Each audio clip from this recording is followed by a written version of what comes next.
In this video, we're going to look at the reactions of the halide ions, starting off with some tests for the halide ions, which form part of the tests that you're required to know for required practical 4. So I'd like to pause the video and see if you can complete the formulae and ions present for sodium chloride, calcium bromide and potassium iodide. Excellent. So sodium chloride's got sodium ions and chloride ions. Calcium bromide consists of calcium 2 plus ion and 2 bromide ions. And potassium iodide, 1 potassium plus and 1 iodide minus 1 ion. And those halide ions, if they're in aqueous solution and they're dissolved in aqueous solution, we can identify them from a precipitation reaction using acidified silver nitrate solution. So silver nitrate, AgNO3.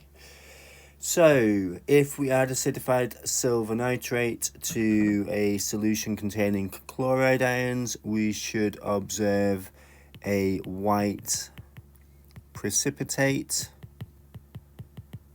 which we can abbreviate precipitate to PPT. If we add acidified silver nitrate to a solution containing bromide ions, we will see a cream precipitate.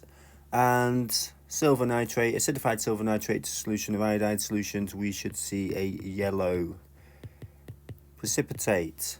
Now the reaction that is happening for each of these three involves the silver positive aqueous ion reacting with the halide ion, in this case the chloride, and forming a solid of the positive and negative ion, so in this case silver chloride. So just pause the video and see if you can write in the ionic equations for the other two. Excellent. So they are the other two equations for the reactions of the halide ions with silver ions in solution. We'd acidify the silver nitrate solution.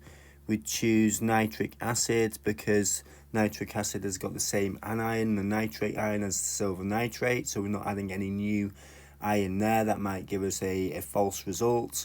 And the acid is used to remove any other ions, for example carbonate ions, that might form a precipitate as well. So silver carbonate, for example, would form a precipitate. Okay, so next, you're probably wondering why fluoride ions don't appear in the table. Well, that's because when fluoride ions react with silver ions, the silver fluoride that's produced is soluble. So that if we did do the test with fluoride ions, what we'd see would be a colourless solution. So we wouldn't really see anything happen.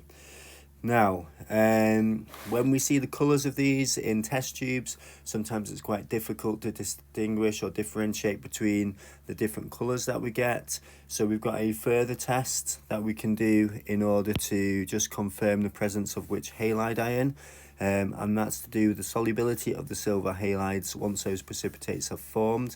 And what we do is we add ammonia solution to the solid precipitates, and we see the solubility in ammonia solution. So silver chloride, you can see from the equation there, starts off as a solid precipitate, but when we add dilute ammonia, we get a complex of the silver ion. So two ammonias form around the silver ion, forming a complex ion, and the chloride ion and this complex ion then dissolve. So silver chloride's soluble in dilute ammonia.